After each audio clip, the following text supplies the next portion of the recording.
Welcome back once again. Today we are going to learn this next topic of crash course. जी हाँ, आज हम लोग class 10 biology का सेकंड यूनिट लेकर आपके सामने मैं गुंजन सर उपस्थित हूँ। और जी हाँ, आज हम लोग देखने वाले हैं क्रैश कोर्स के अंतर्गत जीव विज्ञान में आने वाले महत्वपूर्ण प्रश्न। सेट नंबर 2, सेट 1 हम लोग देख चुके हैं। सेट 2 में आज प्रश्नों को देखते हैं। और these all question are very important for the point of your examination point of view in the coming examination which is held in the year of 2026। जी हाँ, 2026 में जो एग्जाम होने वाली है उसके लिए बहुत ही महत्वपूर्ण है। देखते हैं अगले प्रश्न को। यहाँ पर अगला प्रश्न है, प्रश्न नंबर 11 की तरफ बढ़ते हैं। सेट 2 है, सेट 1 आप पहले देख चुके हैं। सेट 2 के अंतर्गत यह प्रश्न है। अगला प्रश्न हो गया कि जनन क्या है, व्हाट इज रिप्रोडक्शन, और जनन क्यों जरूरी है, जनन हुआ है क्या। तो इसका आंसर हम लिखेंगे प्रश्नोत्तर संख्या 11, वैश्विक क्रिया। जनन किसे कहेंगे? वैश्विक क्रिया जिसके माध्यम से प्रत्येक जीव, जितने भी लिविंग थिंग्स है ना, जो भी सजीव है, वह जनन क्रिया के द्वारा अपने जैसे संतान को उत्पन्न करते हैं जिससे उनकी वंश परंपरा बनी रहे। तो क्या लिखेंगे आंसर में कि वैश्विक क्रिया जिसके माध्यम से प्रत्येक जीव संतान उत्पन्न करता है, जनन कहलाता है। अपने जैसा संतान, जो भी जीव है वो सारे अपने जैसा संतान उत्पन्न करें, दैट इज कॉल्ड रिप्रोडक्शन। और जनन कितने प्रकार से होता है? तो 2 प्रकार से होता है। पहला हो गया लैंगिक जनन, दूसरा हो गया अलैंगिक जनन। तो ये आपका आंसर हो गया क्वेश्चन नंबर 11 का। और इस तरह से हम लिखेंगे प्रश्नोत्तर संख्या 11 की वैसी क्रिया जिसके माध्यम से प्रत्येक जीव अपने जैसे संतान को उत्पन्न करता है, जनन कहलाता है। जनन 2 प्रकार से होता है, लैंगिक जनन और अलैंगिक जनन। अगले प्रश्न की तरफ बढ़ते हैं। प्रश्न संख्या 12 को नोट डाउन करेंगे। ये सारे क्वेश्चन को आप अपने नोटबुक में नोट डाउन करते चले, जिससे आपका बहुत ही अच्छा क्रैश कोर्स का एक अच्छा खासा नोट्स तैयार हो जाएगा। आप सिस्टमेटिक याद करेंगे, रिवाइज करेंगे और सिंपल लैंग्वेज में अपने नोट से, अपने क्लास के नोट से मैं खुद का एकदम सिंपल जो क्वेश्चन सेट करता हूं वैसा ही क्वेश्चन आपको मैं यहाँ पर बता रहा हूँ। तो यहाँ पर क्या करें कि अलैंगिक जनन से उत्पन्न संतान को क्या कहते हैं? अलैंगिक जनन से जो उत्पन्न संतान, अगला प्रश्न फिर ध्यान से सुने कि अलैंगिक जनन से उत्पन्न संतान को क्या कहा जाता है। तो जो लैंगिक जनन से संतान उत्पन्न होते हैं उसमें पेरेंट्स का सारे कैरेक्टरिस्टिक ट्रांसफॉर्म होते हैं उसमें, और अलैंगिक जनन जो हो गया उससे उत्पन्न संतान को क्लोन करते हैं क्योंकि वो एग्जैक्ट अपने पेरेंट्स की तरह होते हैं। Xerox copy of parents is called clone. तो आंसर में लिखेंगे अलैंगिक जनन से उत्पन्न संतान को क्लोन कहते हैं। यह अपने जनक के बिल्कुल समान होता है, यानी उसमें कोई क्रोमोसोम्स नहीं पाए जाते, गुणसूत्र नहीं होते हैं, उनमें ट्रांसफॉर्म इस तरह गुणसूत्र उस स्थान पे नहीं होता है जैसे अन्य जीवों में होता है। यह क्लोन होता है, एग्जैक्ट उसका जीरोक्स कॉपी हो गया, इसलिए इसको क्या बोलेंगे? क्लोन बोलेंगे। अगले परिभाषा की तरफ बढ़िए। पोषण क्या है? अब पोषण का लिखेंगे कि वह विधि जिसके द्वारा प्रत्येक जीव पौष्टिक तत्व या पोषक तत्व को ग्रहण कर उसका उपयोग करता है, यानी जिस माध्यम से जीव पौष्टिक तत्व को ग्रहण करता है और इसका उपयोग अपने शारीरिक क्रिया के लिए करता है, नैसर्गिक क्रियाओं के लिए करता है, दैट इज कॉल्ड न्यूट्रिशन, पोषण कहलाएगा। और यह पोषण 2 तरह से होता है, एक हो गया स्वपोषण और दूसरा हो गया परपोषण। यानी कि पोषण का जो मेथड्स हो गया, एक हो गया ऑटोट्रॉप्स, दूसरा हो गया हेटेरोट्रॉप्स। ऑटो मतलब स्वयं जो अपना पोषण करता है, यानी हरे पेड़ पौधे जो प्रकाश संश्लेषण की क्रिया करती है और अपने लिए भोजन का उत्पादन करती है, सुक्रोज बनाती है। और यह हो गया ऑटोट्रॉप्स जो स्वयं अपना पोषण करता है, इसको उत्पाद भी बोलते हैं। और दूसरा हो गया परपोषण, यानी कि दूसरा हो गया हेटेरोट्रॉप्स जो क्या करेगा? दूसरे जीवों पर या दूसरे अन्य रिसोर्सेज पर डिपेंड होकर के भोजन को प्राप्त करेगा, दैट इज कॉल्ड हेटेरोट्रॉप्स यानी परपोषण।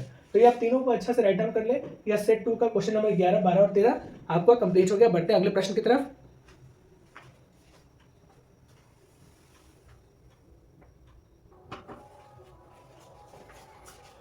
अगले प्रश्न को देखते हैं। अगला प्रश्न इंपॉर्टेंट प्रश्न है 2026 के लिए, very important point of view of examination. यहाँ पर हम देखते हैं कि 2026 में पूछे जाने वाले महत्वपूर्ण प्रश्न जो कि बहुत ही इंपॉर्टेंट है, जिसे हम यदि गो थ्रू कर ले तो सारे एग्जाम में हम क्वेश्चन को अच्छी तरह से बना सकते हैं। तो अगला प्रश्न को देखते हैं कि जीवों के लिए पोषण क्यों अनिवार्य है। सभी जीव जंतु भोजन करते हैं और उससे पोषण प्राप्त होता है, यह पोषण क्यों अनिवार्य है इसके बारे में जानते हैं। आइए इसका आंसर कैसे लिखेंगे? तो लिखेंगे जीवों में शारीरिक वृद्धि, यानी कि जीवों का जो डेवलपमेंट होता है, विकास होता है, शारीरिक वृद्धि होती है, इसके लिए उसके सफल संचालन के लिए, यानी कि जो दैनिक क्रियाएं होती हैं जिसे हम करते हैं वह सफल संचालन के लिए, तथा टूट फूट किसी तरह की इंजरी होती है उस टूट फूट को मेंटेन करने के लिए, रिपेयर करने के लिए ऊर्जा की आवश्यकता होती है। सबको रोकने के लिए क्या चाहिए? एनर्जी, यानी ऊर्जा की आवश्यकता होती है जो हमें भोजन के रूप में पोषण से प्राप्त होता है। सिंपल सा आंसर लिखना है कि शारीरिक वृद्धि, संचालन, टूट फूट इत्यादि के लिए ऊर्जा की आवश्यकता होती है प्रत्येक जीव जंतुओं को। और यह ऊर्जा कहाँ से मिलती है? तो भोजन से मिलती है। और भोजन करने की जो प्रक्रिया होती है ना, वही हमें पौष्टिक तत्व जो हम ग्रहण करते हैं, यह प्रक्रिया ही पोषण कहलाता है, राइट। तो एकदम आसानी से इसको सिस्टमेटिक याद करेंगे। 2-3 लाइन का आंसर है और सिस्टमेटिक इसको हम देखते चलेंगे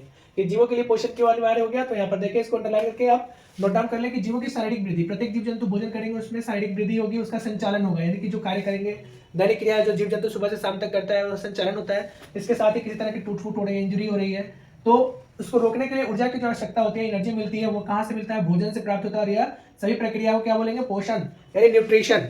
यानी न्यूट्रिशन जो भी हमें मिलता है वो पौष्टिक तत्व से मिलता है जो भोजन के रूप में होता है। तो यहाँ तक क्या आंसर आपको समझ में आ गया होगा। अगला क्वेश्चन देखते हैं, प्रश्न नंबर 15 स्वपोषण यानी कि ऑटोट्रॉफिक न्यूट्रिशन। स्वपोषण के लिए किन किन परिस्थिति का होना आवश्यक है। सबसे पहले जानते हैं स्वपोषण होता किसमें है। तो जितने भी प्लांट्स हैं, पौधे हैं, हरे पौधे जिसमें क्लोरोफिल पाया जाता है, वे सभी स्वपोषण करते हैं, यानी कि अपना वो भोजन खुद बनाते हैं और अपने पोषण के लिए वो किसी और रिसोर्स पर डिपेंड नहीं होते हैं। तो ऐसे जितने भी प्लांट्स हैं जिसमें क्लोरोफिल पाया जाता है, यानी वह उस हरित लवक के द्वारा सूर्य की उपस्थिति में भोजन का निर्माण करता है, जिससे वो वृद्धि करता है। जैसे छोटा पौधा लगा दिया, धीरे धीरे बड़ा हो जाता है, उसे पानी पटाएं, वो धीरे से बड़ा होना धीरे धीरे शुरू होता है, यानी वह स्वपोषण की क्रिया कर रहा है। तो यहाँ पे इसका आंसर क्या लिखेंगे, स्वपोषण के लिए आवश्यक परिस्थिति निम्न है। पहला तो हो गया क्लोरोफिल, और यह क्लोरोफिल कहाँ पाया जाता है, तो पत्तियों में पाया जाता है, जिससे कारण क्या होता है, हरा होता है। तो ये कहाँ पाया गया, तो ये पत्तियों में पाया गया। पहला क्लोरोफिल हो गया। दूसरा हो गया सूर्य प्रकाश, सनलाइट। तीसरा हो गया वातावरण से CO2 ग्रहण करेगा। इसके बाद खनिज लवण जो जमीन से अवशोषण करेगा, खनिज लवण तथा जल, और इस तरह से ये पौधा ऊपर डेवलप करना शुरू करेगा। ये सारी प्रक्रिया क्या कहलाएगा, स्वपोषण कहलाएगा। तो इसका आप पांचों लिख लेंगे क्या क्या इसमें आएगा। तो क्लोरोफिल हो गया, सूर्य प्रकाश हो गया, सूर्य का प्रकाश हो गया। तीसरा आपका हो गया खनिज लवण, कार्बन डाइऑक्साइड वायुमंडल से ग्रहण करेगा, खनिज लवण पृथ्वी से जमीन से अवशोषण करेगा, और जल का अवशोषण करेगा। ये सारे घटक कल हैं जो स्वपोषण के लिए आवश्यक है। तो आपका हो गया पांचों, जिसको आप सिस्टमेटिक 1 by 1 लिखेंगे, और आंसर लिखने का तरीका यही है जैसे आप एग्जाम में इसी तरीका से आप लिखेंगे। क्लियर है। अब आगे लोग बढ़ते हैं नेक्स्ट प्रश्न की तरफ। प्रश्न नंबर 16 देखते हैं। सारे जो भी इंपॉर्टेंट क्वेश्चन है सभी क्रैश कोर्स के अंतर्गत आपके लिए लेकर मैं गुंजन सर उपस्थित हूँ। और ये यूट्यूब चैनल जो है, आप यदि नहीं सब्सक्राइब किए तो कृपया सब्सक्राइब कर लें, जिससे आपको 10-12 का सारे और कॉम्पिटेटिव बैच का भी बहुत सारे जो भी इंपॉर्टेंट टॉपिक है या फिर चैप्टर, इसके बारे में विश्लेषण करेंगे। तो यहाँ पे हम लोग देख लें, इसको आप लोग राइट डाउन कर लें। तो आपका हो गया 15 नंबर प्रश्न। नेक्स्ट प्रश्न की तरफ बढ़ते हैं।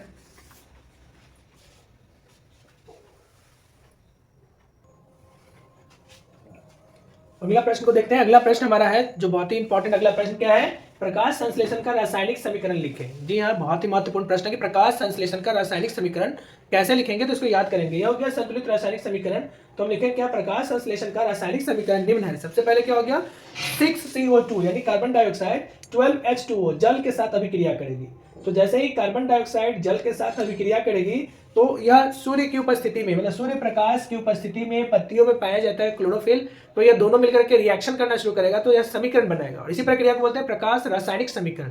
तो लिखें क्या, 6CO2 + 12H2O, यानी कि कार्बन डाइऑक्साइड और जल आपस में अभिक्रिया करें। शब्दों में भी बोल सकते हैं कि जब कार्बन डाइऑक्साइड जल के साथ अभिक्रिया करती है, जो सूर्य की प्रकाश की उपस्थिति में पत्तियों में जो क्लोरोफिल पाया जाता है, तो यह रिएक्शन करना शुरू करेगा और यह बनाएगा ग्लूकोज। तो ग्लूकोज को क्या बोलेंगे, C6H12O6 ग्लूकोज का निर्माण करेगा। इसके साथ ही ऑक्सीजन बनाएगा और इसके साथ जल का निर्माण करेगा, यानी जलवाष्प बनाएगा, और इससे क्या मिलेगा, तो एनर्जी, उत्पाद के रूप में एनर्जी उत्पन्न हो जाएगा। ये सारी प्रक्रिया को क्या बोलेंगे, प्रकाश संश्लेषण का रासायनिक अभिक्रिया। तो लिखेंगे प्रकाश संश्लेषण का रासायनिक समीकरण हो गया 6CO2 + 12H2O। सूर्य का प्रकाश क्लोरोफिल की उपस्थिति में ग्लूकोज का निर्माण करेगा, C6H12O6 प्लस ऑक्सीजन उत्पाद करेगा, यानी कि प्रकाश संश्लेषण के रासायनिक समीकरण का उत्पाद प्रोडक्ट को क्या बोलेंगे, ऑक्सीजन बोलेंगे। और इसके साथ क्या हो गया, जलवाष्प H2O, यानी कि जो वातावरण में नमी बना के रखता है उसको जलवाष्प बोलते हैं, प्लस एनर्जी यानी कि ऊर्जा के रूप में यह उत्पाद करेगा। तो यह रासायनिक समीकरण है, बहुत ही आसान है। इस तरह से एग्जाम में बनाकर आप एक बॉक्स के अंदर घेर दे, बहुत सिस्टमेटिक और सिंपल, आराम से मस्त आप इसको बनाएं और याद करें चरणबद्ध तरीके से। अगला हम देखें रक्त पट्टिकाणु का क्या महत्व है। यही बहुत इंपॉर्टेंट है कि रक्त पट्टिकाणु क्या होता है। इसको क्या बोलते हैं, जो रक्त पट्टिकाणु हो गया ना, यह हो गया आपका प्लेटलेट्स। यानी प्लेटलेट्स क्या होता है, तो सबसे पहले रक्त जो हो गया, यह तरल संयोजी उत्तक होता है जो शरीर में पाया जाता है, लिक्विड, और इसका रंग जो लाल होता है वो हीमोग्लोबिन के कारण होता है। वो कहाँ पाया जाता है, आरबीसी में पाया जाता है। तो यहाँ से आप 3 ऑब्जेक्टिव क्वेश्चन भी कवर कर ले। अब यहाँ पे देखते हैं कि रक्त पट्टिकाणु में क्या क्या पाया जाता है। तो कोई भी रक्त, हमारे शरीर में जो रक्त है ना, रक्त में क्या क्या चीज पाया जाएगा, तो इसके प्रमुख घटक क्या हो गया, सबसे पहले तो प्लाज्मा होता है, जो हल्का गाढ़ा होता है, पीला तरह का होता है, वो उसको सीरम जो बोलते हैं प्लाज्मा हो गया। इसके साथ आरबीसी हो गया, जिसको रेड ब्लड कार्पूस या सेल बोलते हैं, जिसके कारण क्या होता है, रक्त लाल होता है, इसमें हीमोग्लोबिन पाया जाता है। और दूसरा हो गया WBC, व्हाइट ब्लड कार्पूस या सेल। WBC का क्या काम है, यह एक इम्यून सिस्टम की तरह काम करता है, जो रोग प्रतिरोधक क्षमता को बढ़ाता है, मदद करता है शरीर को कीटाणु से लड़ने में। और इसके साथ ही अगला क्या हो जाएगा, तो इसमें आपका जो है पट्टिकाणु की जो बात कर रहे हैं, यही पट्टिकाणु हो जाएगा, जिसको बोलते हैं प्लेटलेट्स यानी थ्रोम्बोसाइट। यानी रक्त पट्टिकाणु को थ्रोम्बोसाइट्स कहते हैं। यह थ्रोम्बोसाइट्स जो हो गया ब्लड में जो पाया जाता है, यह क्या करेगा, रक्त को जमने में मदद करेगा। तो जमने में मदद करने का क्या मतलब हो गया कि यह रक्त को थक्का बनाती है। तो थक्का कब बनाएगी? जब बाहर निकलने से मतलब टूट जाए या फिर इंजरी हो जाए, तो जब ब्लड सर्कुलेशन फ्लो शुरू हो जाता है, शरीर से ब्लड बाहर बहना शुरू हो गया, तो यही प्लेटलेट्स उसके बाहर की तरफ एक लेयर बना देगा और अंदर उसको ब्रेक कर देगा, यानी कि अनावश्यक उसको बहने से रोकेगा। यही काम किसका है? पट्टिकानु का है। तो आंसर लिखेंगे रक्त पट्टिकानु को थ्रोम्बोसाइट कहते हैं। याद रखिएगा कि रक्त पट्टिकानु को क्या बोलेंगे? थ्रोम्बोसाइट। और यह रक्त को थक्का बनाती है, अर्थात बाहर निकलने से रोकती है। शरीर से बाहर जब वह ऑक्सीजन की उपस्थिति में आएगा तो वो क्लोट करना बंद करेगा, थक्का बना देगा और अवरोध कर देगा, जिससे शरीर के अंदर का ब्लड बाहर नहीं जाएगा। क्लियर है? अगला देखते हैं, लगातार दौड़ने से पेशियों में दर्द होता है, क्यों? जैसे जो रनर है, जो लगातार दौड़ते हैं, तो इसका क्या लिखेंगे? लगातार दौड़ने से अधिक ऊर्जा की खपत होती है। हमारे शरीर में जो एनर्जी होता है वो बर्न होता है, वह ऊर्जा के रूप में बर्न होता है, खपत होना शुरू हो जाता है। जो लगातार जो दौड़ने वाले एथलीट्स होते हैं या फिर धावक है, वो दौड़ते हैं तो शरीर में अधिक ऊर्जा खपत होती है। जब ऊर्जा अधिक खत्म होगा तो इस कंडीशन में शरीर में O2 का अभाव हो जाएगा, ऑक्सीजन, शरीर में ऑक्सीजन का अभाव होगा, जिसका ब्रीदिंग पावर स्पीड हो जाता है। जब आप दौड़ते हैं तो जल्दी जल्दी आप सांस लेना शुरू करते हैं, क्योंकि शरीर को जितना O2 चाहिए, ऑक्सीजन चाहिए, वह उसको मिल नहीं पाता है, तो जल्दी जल्दी सांस लेना शुरू करते हैं। तो यही कारण है कि O2 का जैसे ही अभाव होगा कि लैक्टिक अम्ल का निर्माण शरीर में होना शुरू हो जाएगा। क्लियर है? जब लैक्टिक अम्ल शरीर में बनना शुरू हो जाएगा, इसके कारण क्या होगा? पेशियों में दर्द होना आरंभ हो जाता है। तो लिखे क्या है कि लगातार दौड़ने से अधिक ऊर्जा की खपत होती है, शरीर में O2 के अभाव में लैक्टिक अम्ल का निर्माण होता है, जिससे पेशियों में दर्द होने लगता है। बहुत ही आसान और सिंपल है, इसको वीडियो को पॉज करके आसानी से उतार लें, और यह सारा सिस्टमेटिक टू द पॉइंट और कम शब्दों में कैसे आंसर लिखेंगे वो आपको बताया गया। तो इसको भी नोट कर लें। ये आपका आज का क्रैश कोर्स का सेट 2 है, क्लास 10 बायोलॉजी का, जो अगले कमिंग एग्जामिनेशन 2026 के लिए बहुत ही इंपॉर्टेंट है। तो इसको आप यहाँ तक राइट डाउन कर लें, फिर बढ़ते हैं अगले क्वेश्चन की तरफ।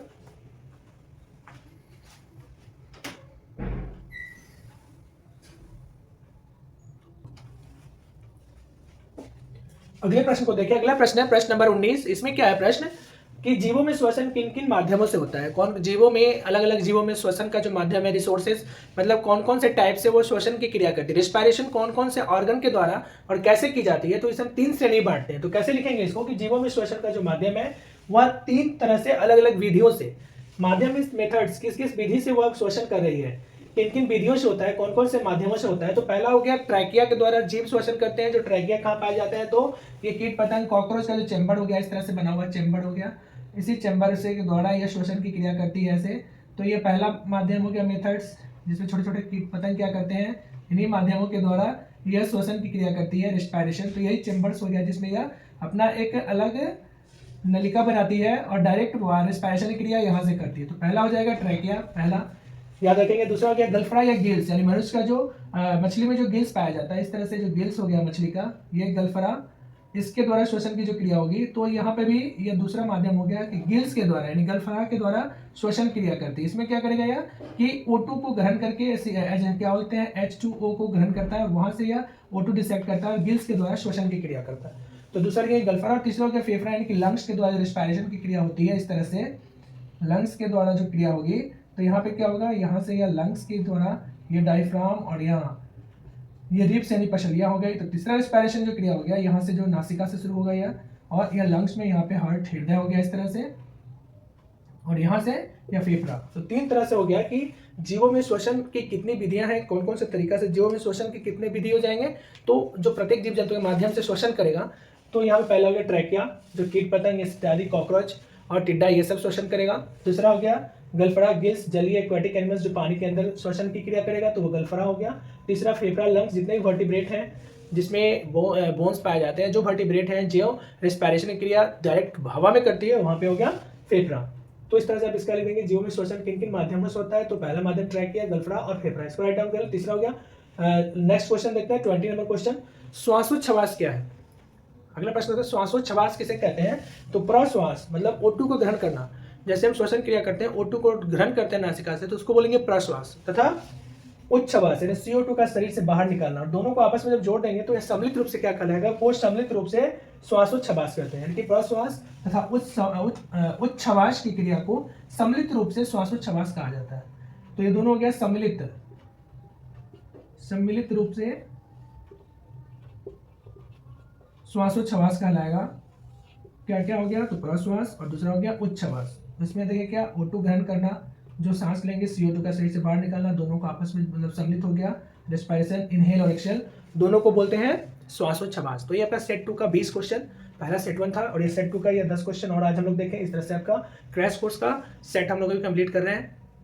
आगे बढ़ेंगे फिर सेट 3 में अगला 10 क्वेश्चन देखेंगे। वीडियो आपको कैसा लग रहा है अपनी प्रतिक्रिया जरूर दें और यदि वीडियो पर आप नए हैं तो लाइक सब्सक्राइब और शेयर करना ना भूलें। ज़्यादा से ज़्यादा शेयर करें ताकि सभी बच्चों को यह आसानी से लिखने और समझने आ जाए और इस तरह से आप घर बैठे अच्छा खासा नोट्स बना लेंगे। और जो मैं अपने कोचिंग इंस्टीट्यूट में जो मैं नोट्स बना के बच्चों को जो मैं पढ़ा रहा हूँ, जितने भी क्रैश कोर्स का, उसी का मैं ऑनलाइन आप लोगों के पास दे रहा हूँ। याद रखेंगे YouTube channel Sanjeev Gunjan classes आप सब्सक्राइब करें और लिंक को ज़्यादा से ज़्यादा शेयर करें ताकि बहुत सारे बच्चों को सुविधा मिल सके। Wish you all the best, take care, thank you, bye bye, जय हिंद।